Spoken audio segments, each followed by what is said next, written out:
Tan Malaka, dia bukan cuma tokoh kemerdekaan, dia juga pemberontak sejati yang udah muak ngeliat bangsa ini yang terus-terusan dibegoin. Di saat orang-orang sibuk ngomongin penjajahan fisik, tentara, senapan, dan kolonialisme, tapi justru Tan Malaka malah fokus ke penjajahan yang lebih berbahaya, yaitu penjajahan pikiran. Buat dia, bangsa ini bukan sekedar dijajah sama Belanda, kita juga lagi dijajah sama cara berpikir yang bego, kampungan, dan gak berkembang. Mentalitas yang percaya kalau nasib bisa diubah sama benda mati kayak jimat atau penyakit yang bisa sembuh cuma karena air doa. Bayangin aja, di era teknologi yang makin gila, kita masih percaya ada dukun yang bisa manggil arwah buat penglaris kekayaan. Gak heran jadinya Tan Malaka muak dengan hal itu. Dia bilang semua itu sebagai logika mistika, logika semu yang dipelihara turun-temurun kayak warisan keluarga padahal isinya racun. Racun buat ngerusak akal sehat lu sampai sekarang.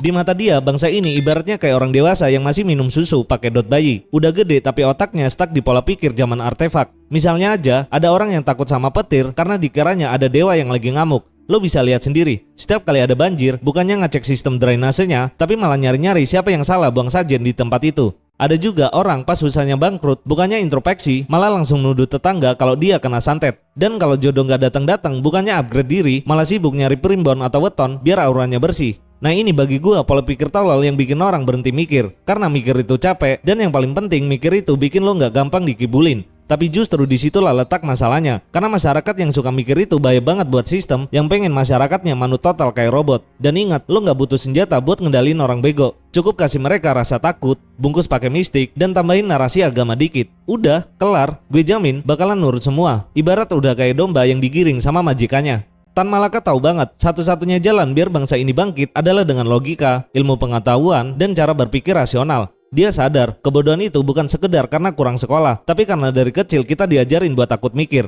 Tanya dikit aja dibilangnya kurang iman, kritisin hal yang gak masuk akal dibilangnya sesat, tanya soal surga dan neraka malah dicap ateis. Lo gila ya? Dan ternyata sistem ini dibangun biar lu diem, patuh, dan gak pernah tanya kenapa hidup lo gini-gini aja.